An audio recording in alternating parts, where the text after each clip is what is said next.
Dorothy Johnson's life is a story of grit, resilience, and a fearless embrace of change. Born in the heart of Atlanta, Georgia, she grew up in a world that often placed limits on women like her, but she refused to be confined. During World War II, she joined the historic 6888, stepping into history as part of the first all-black women's battalion to serve overseas. Through war, segregation, and shifting cultural tides, Dorothy's unwavering dedication to service and community made her not just a witness to history, but a force in shaping it. Dorothy was born into a family of educators, and her early life was shaped by her parents' love for teaching and learning. Her father, a teacher, and her mother, who was also a teacher, instilled in her a deep appreciation for the value of education. However, growing up in the segregated South meant that access to opportunities, especially for African Americans, was limited. Despite these obstacles, Dorothy's parents were determined to provide her with the best education possible. For a time, Dorothy was sent to live with her aunt and uncle, who played a significant role in her educational journey.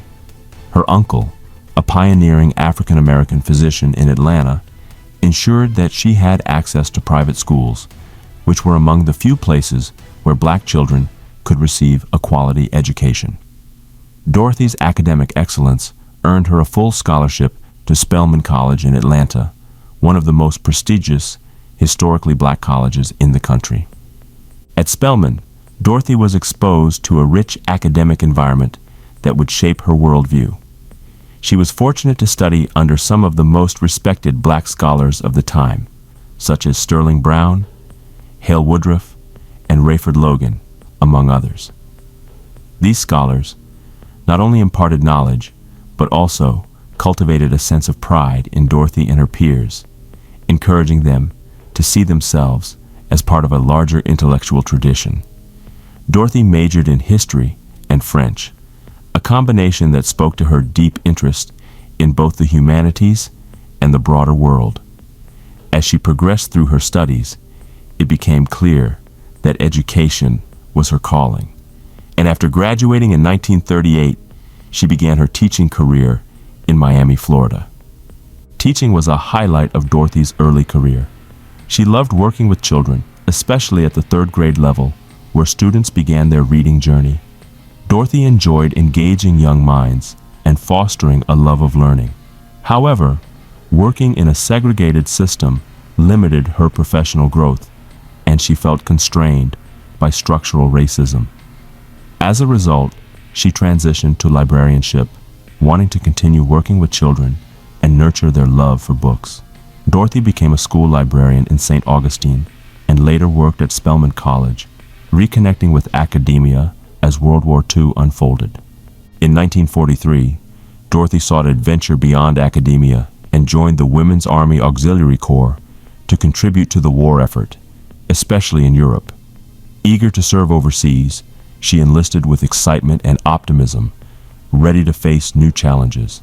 Basic training at Fort Devens was a chaotic experience, with no established procedures for training women. Despite the confusion, Dorothy kept a positive attitude, finding humor in the disorganization. After training, Dorothy was assigned to Fort Riley, Kansas, where she handled administrative tasks that had previously been done by male soldiers. While some male soldiers resented the change, Dorothy focused on her important work and embraced the opportunity. At Fort Riley, she ran the hospital's library program, combining her love for books with her service. However, Dorothy's time in the military took on even greater significance when she was assigned to the 6888 Central Postal Directory Battalion, the only all-black female unit that was tasked with sorting and delivering mail to soldiers in Europe. The 6888 was one of the most important and historically significant units in the war, as it played a vital role in boosting the morale of American soldiers by ensuring that they received mail from their families and loved ones. Dorothy's deployment to England in March 1945 marked a pivotal moment in her military service. The work of the 6888 was demanding, but also deeply fulfilling. Dorothy and her fellow soldiers worked tirelessly to sort through mountains of mail and packages that had been sent to soldiers in the European theater. They had to carefully go through the mail, organizing it according to the names of the soldiers listed in the Army's files. Dorothy recalled how, each day, she would sort through the mail with a deep sense of responsibility, determined to ensure that each package reached its rightful recipient. She was particularly struck by the personal connections she felt with the soldiers whose names appeared on the files.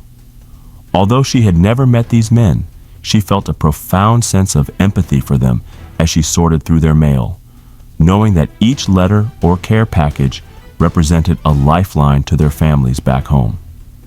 Despite the difficult conditions, Dorothy and the 6888 remained focused on their mission, and their work was eventually completed.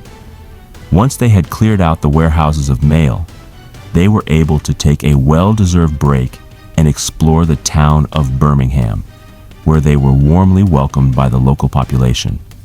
Dorothy recalled how the people of Birmingham embraced the 6888, inviting them into their homes and offering them food and hospitality. The experience left Dorothy with lasting memories of the kindness and generosity of the British people, who were grateful for the contributions of the African American soldiers. Dorothy's time in the military was not just about the work she did, but also about the relationships she built and the personal growth she experienced. Serving in the military allowed her to broaden her horizons and gain a deeper understanding of the world. It also gave her a sense of purpose and fulfillment, as she was able to contribute to the war effort in a meaningful way. Looking back on her service, Dorothy emphasized the importance of service to others, citing the poem Abu Ben Adam by Leigh Hunt as a guiding principle in her life. The poem's message about the importance of serving others resonated deeply with Dorothy, and she often reflected on how her service in the military had allowed her to live out this principle. After the war, Dorothy returned to civilian life, but her experiences in the military continued to shape her outlook on life. She remained committed to education and service, continuing her work as a librarian and educator. Dorothy's legacy is one of resilience, service, and dedication to making the world a better place through her work and actions. Her story is a powerful reminder of the contributions of the 6888, African American women in the military, and their vital role in shaping the history of the United States during World War II. If you want to learn more about the incredible story of the 6888, check out our full playlist. Just click the playlist link on this video or in the description below. You can also find more videos on our channel all about their mission and impact. And if you like this video and know someone in the military, please share it with them. Thank you for watching.